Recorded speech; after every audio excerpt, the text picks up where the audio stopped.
is not satisfying, if a marriage is not satisfying, forget it. You can't just you won't even have a reason to say, God, I thank you for this man, or God, I thank you for this woman in my life. It only takes when you are also happy in that relationship. That is when you will be able to actually thank God for that man or that woman in your life. So factors that contribute to a satisfying marriage or relationship is what we're going to be talking about this evening. And there are some factors, there are lots and lots of factors, but among the lots and lots of factors, there are also main factors that each and every one of us need to really hold on to. And this evening, among these factors is love, commitment, trust, time, attention, good communication. Under this good communication, we also have listening, partnership, tolerance, patience, openness, honesty, respect, sharing, consideration, generosity, willingness, ability to compromise. But this evening, I picked one because that one actually is affecting you.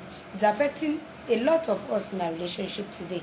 It's affecting so much going on in our relationship today.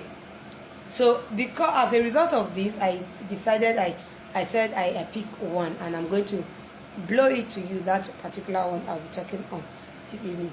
So we will enjoy marriage when we understand the act of something, and that is that particular one. And that is one of the factors. It's just one out of many. Just one out of many. It doesn't mean if you have that one, you feel, oh, now I have a satisfied relationship. No. So this evening we are going to be talking about companionship. Yes, companionship. Many relationships today, many homes today, many marriages today have nothing like that we call companionship. There's nothing like companionship. Why? Because we have found ourselves in a world where it has to be I am chasing this, you are chasing that. Why? Because we have this excuse. I can't sit at home now, or you don't expect me to just sit all day with you, because if I will have to do that, then who provides? Or how do we do this? How do we pay the bills? How do we feed? How do we do this? So it has been something very, very, very, very neglected in our relationship, companionship. Some people will say, for the fact that we are married or we are together means we are companions. No, many of us are actually in relationship, but we are not companions in that relationship. Now, what is companionship? In a layman language, if I want to define what companionship in a layman language, it simply means having someone to keep company. We are having someone to keep company. In our relationship today, are we really, do we even have someone we are keeping company, or is someone actually keeping us company in our relationship today? So in the layman language, I said companionship simply means having someone to keep company. So in this part of the marital process, not even children are allowed. I am guilty of that too. You are guilty. Many of us are guilty of this. Once when we were married, we were newly married, 1 year into the marriage, children are not involved. It's just I, it's just you. We are playing love, we hold our hands. These days it still happens. Most times when I see a young man and a young woman wearing probably the same t-shirt, doing anko, there's this what Hausa people call anko, wearing to match, and they are holding hands, I'll just smile and say, this must be newly wedded couple. Do you know we've made so much mistakes by believing that it's only newly wedded couple that still live? There was a time when I was still in school in the university. There was this couple that I envied. Every time I see this old man, they were in their 70s and 60s. Every time I see this old man, he's always with his wife. Every time I see his wife, he's always with her husband. You know, if the wife wants to come down from their car, the old man would first of all come down, go and open the wife's door for her to come out. And you see both of them hold hands. And I see what companionship is in this couple. But today we just believe, okay, anytime we see a young man and a young woman, we feel, this one, they never know how far. By the time they don't reach 2 years, 3 years, they could know how far. Now they will know that if not, marriage is not. Why? Because we have already had this mentality. We have already believed that once children start coming, we are distracted. Yes, when children start coming, we are distracted. When job comes, we are distracted. When business comes, we are distracted. But we still have a place where we can make out time and be one another's companion. So, if we look at it from the Bible, what was God's purpose for even marriage? He said, I will make a helper suitable for him. I will make a helper suitable for him. That was in Genesis chapter 2, verse 18b. So after God said, you know, before he said, I will make a helper, there was something, there was companionship. In Genesis chapter 2, verse 18a, he said, it is not good for the man to be alone. This was purely companionship. God also wanted Adam to have a companion. And God made a companion for Adam. And after that, he said, I will make a helper suitable. Now, what was the help of, what help was Eve coming to render? Companionship to Adam at that point. So, just as I said, you know, so many of us today, we are actually in a relationship, we are in marriage. We are just there because we are reappropriating. We are just there because, okay, I want to have a tag over my head. I am married. You know, they call me Mrs. They call you Papa this, or they call you Daddy this. So many of us think that is what it is. We cannot have a satisfying marriage with this mindset. We can't have a satisfying relationship with this mindset of, at least, people dey me self I dey. I not be, then dey me I dey. Everybody dey my house. Or, make them know say I no gree marry. You know, we have so clouded our mindset about our relationship because this is the norm. But I want to tell us that until we realize that companionship is one of the purposes why God also instituted marriage, we are not going to say, yes, it is fulfilling. I tell people that for you to say I trust, there have to be companionship. You can't just trust someone. You can't just trust someone simply because you are living with the person. But in the place of companionship, learning is there.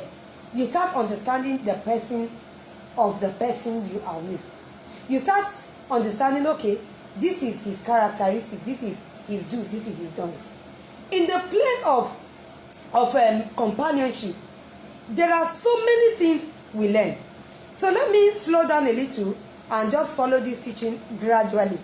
So I said, we will enjoy marriage when we understand the act of companionship and its function. The act, the function, they are two different things. You know, this teaching is going to take a while. Maybe I'm going to take this teaching for about 3 weeks because it is one thing that a lot of us are missing today. Early in the morning, you see me, I do my makeup, honey, I'm off to work. I come back, the next thing, he's trying to talk to me. Oh, honey, I had a long day today. Oh, I'm so tired. I'm not interested in what happened to him today. I'm not interested in even sharing my experience. The next thing, you know, the man just sit down and like, I thought when she comes back, I'll be able to talk to her. Or the woman just sit down and like, I thought when he comes back, I'll be able to share something with him. And the next thing, I'm tired. I eat, then I go to bed. That is it. That day is gone. Not knowing one another. So let's kill this mentality or this mindset of it's only new wedded couple or young couples that can hold hands, that can keep one another company. They want to always be together. They want to talk. They want to do this. No. Even if you are, this is my 14th year in marriage.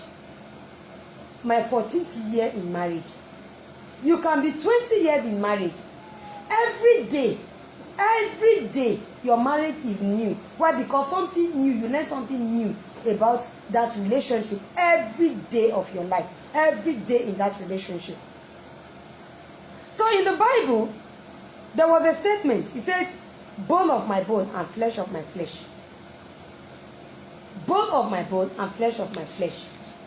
For you to be a bone of a bone and a flesh of a flesh, there's a bonding. Yes. There's a bonding for somebody to just look at his wife and say, oh, God, thank you. God, I just thank you for this woman you gave to me. Father, I bless you for this man you gave to me. Why? Because there's a bonding. And when there's a bonding, it's almost like you can't do without. So now, if you look at that statement, it was a statement of connectivity, understanding that companionship shares one another happiness and heaviness. So that statement of it is bone of my bone and flesh of my flesh is a statement of connectivity. We are not different. You don't say, I have my do's, I have my don'ts. When you are in relationship, you learn to have one set goal, one pursuit, one agenda. Even if you have your differences, there's always a common ground, a common landing. So that statement, bone of my bone and flesh of my flesh, is a sentence for connectivity.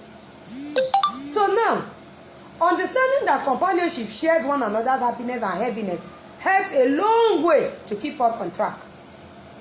When you understand that, companionship, in companionship, is it not when you stay together, you talk together?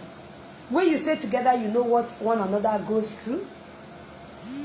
So when you understand it that in companionship, you share one another's happiness, you share one another's happiness, it will help a long way to keep that relationship on track. In terms of marital crisis, why? Because you don't have this is how me I want it to. If you don't want it like that, see, when there is companionship, there is bond, there is connectivity. So this applies to both the man and the woman. In most of our days today, and marriages, one person or party seems to yearn for companionship, wants to sacrifice, wants to compromise, while the other party sees it as not necessary. Yes, I've been to that point where, my husband will complain, and you don't have my time, you're just always pursuing your job, you're always pursuing your business, you're always doing this, you're always doing that. And do you know at times, I will be like, what is it now? Is it not this same house that I will come and see? Even no matter where I go round and round. There was there are times where that flesh just sets in and you are like, what is it you are demanding for too much? At that point, that partner is actually yearning for companionship. And we do some of these things in our subconsciousness. We don't even, we don't see it as being relevant. What is it now? Is it not for the good of this family that have been out all day? Is it not because of the good of you, of the family that I'm doing this, I'm doing that? And in that place you are saying this, actually you are complaining. You see, at that point where that partner is yearning for this companionship, you no longer have my time. Since morning, you come back from work, and the next thing you are replying as per, what is it now? Is it not the same house that we'll sleep? Is it not on the same bed that we'll still end up to sleep? How do I have to stay with you all day? See, when you get to that point, hey, sister, brother, abeg, check it. You are going off track. You are going off track. For the fact that your spouse is even begging for you, for that companionship, means there's a distance. And when there's a distance, there will be a loophole. There will be a crack on the wall. And anything anything I repeat can set into that relationship. So as I said, this applies to both men and women. Today you just find out that it's only one person that is willing to sacrifice. It's only one person that is willing to say, oh, if that will make you happy. The other party is like, no. Especially today that we women, it's all about our career. I'm a career mother, I'm a career woman, I'm a career this, I'm a career that. That brings me to the point where we are going to talk about the financial issues in relationship, where you have to do away with your own and learn to know our own. So it's not good for one person to be the one yearning for companionship in relationship. So one person wants to sacrifice, only one person wants to compromise. Every time you find out that you are the one, so anyhow it goes, whether you are the one that offend you are the one that did not offend, you just say sorry. Why? Because you just feel that I just want to let it go. If it's like that, see, you are not in a relationship. You are not in a relationship where every time you are the one that wants to sacrifice, every time you are the one that wants to just because I want to make peace reign, okay, let it go. That is not a relationship. It's supposed to be a two people thing. At times you are the one that wants to sacrifice, at times the other party wants to sacrifice. So that is what companionship is about. That is what. So why the other party sees it as not necessary, there is a problem. And simply feels or think that coming together is just an obligation to be fulfilled. Some people just feel, well, it's an obligation. I'm married is because I have to be married. It's if I don't get married now, people will like, maybe she has a problem or he has a problem. He's not able to get married. So some people just feel that, okay, being together is an obligation to be fulfilled. It's really not. It's not. It's not. So when companionship exists between two, it's a sign that there's a bond, which can only be when there is love. There can only be a bond when there is love. And love will sustain that companionship because you have something that is always pulling you to that person. See, anybody that you can't tolerate, let's call a spade. You know that, okay, anytime I'm coming home, I'm thinking, Kai, now this man I want to go meet for this house. This man with his wahala. See, forget that thing. And you still tell me that, me and my husband are close. It's a lie. It's a lie. It's not possible. There's no companionship. There cannot be closeness. Or anytime you are coming home, you're like, now this tigress, now this woman, can't this woman know with our wahala today? Well, if I just reach out, I'll just take my bath, I'll just jump in to the bed and then I sleep. And then you still tell somebody, you are still lying to yourself that my wife, your best of friend. See, when it comes to companionship, there's something that is interesting you to be bonded to that person. There's something that is making you always want to be around that person. There's that thing that each time you just like, I'm missing this person, I just want to. There's something you are missing. That is the only time companionship. So only when there is love and feeling secured. Companionship also has to do with feeling secured with that person. Because in the place of companionship, there's discussion, there's talk. You want to be yourself, you just want to pour it out. And you're not being feeling secured with a partner. It's not possible now. You can't talk. Why? Because you just feel, if I talk now, tomorrow is going to use it against me. So in summary, the first part of our companionship teaching today is, first, we must know that companionship means connectivity. It means there's a bonding. And there has to be something that will attract you. And for you to be able to have a smooth companionship, there has to be love, and there has to be this feeling of being secured. If you don't have it, there can be no companionship. So as I said, it's going to be a long teaching. This program is just for 30 minutes every Sunday by 7 p.m. It's a long teaching that we are going to continue next week. So take home today is, first, the Bible says, the bone of my bone and the flesh of my flesh. What does this mean? Connectivity. In companionship, there's a bond. In companionship, there's connectivity. In companionship, there's love. Love exists. For you to be able to be somebody's companion, you will start to be somebody that you have a reason. And for you to be able to be somebody's companion, because in the place of companionship, there's discussion, there's talk, there's freeness. And for you to be able to achieve that, you have to have this feeling of being secured. When there is a feeling of insecurity, bet you me, there can't be companionship. So as I've said, it's a need. You know, this teaching is a need that I think is really coming timely. Because so many of us today, we are in a relationship, we are in our marriage, we seem every day to like, is this really the man I got married to 5 years ago? Or is this still the same woman I got married to? Why? Because so many water has gone beyond the bridge. You know, why? Because at times, maybe the job, as at when we got married, the job was not there. As at when we got married, definitely there were no children. And now children has come. It's not like the both of you. It's not about mama this, my baby, my son. See, me that is talking, I'm guilty of it at times. You know, at times, the children so carry me away that all my attention go to the children, forgetting that there is a source. And these children very soon they will grow, they will leave me, and this man will remain. And that time the man will do shakara for you now. It's not just about the man alone. So our business, our job, our lifestyle these days has so affected a lot of relationships, a lot of marriages where we have become strangers. In our own home, we have become strangers to that man. You have become a stranger to that man that you married 5-6 years ago.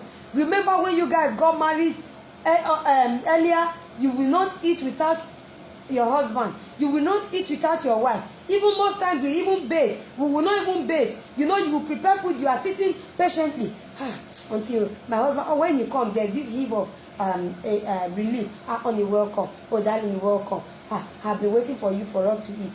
And you find out that now your husband is telling you or your wife is telling you the food is getting cold. You say, just eat without me.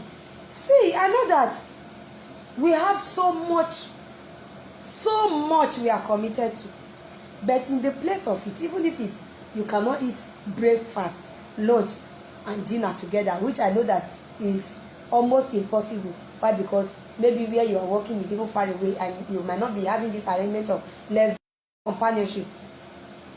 You can only be a companion. So sorry, I'm so sorry, it was a network issue. There was a network break there. As I was saying, you can only be a companion to a friend. So just as I've said, it's a long teaching, it's a big teaching. Please, as we are finishing this program, I want you to ask yourself one question. Next week you are going to ask yourself another question, and the third week you are going to ask yourself another question. Now, I want you to ask yourself this question once we end this live broadcast. What is my approach to my spouse? It's not a difficult question. Just sit down and ask yourself, what is my approach to my spouse? If you know your approach, if you are able to define your approach to your spouse and judge yourself with the approach, and then put another person's shoe, put your spouse's shoe in your place, and consider, okay, if my spouse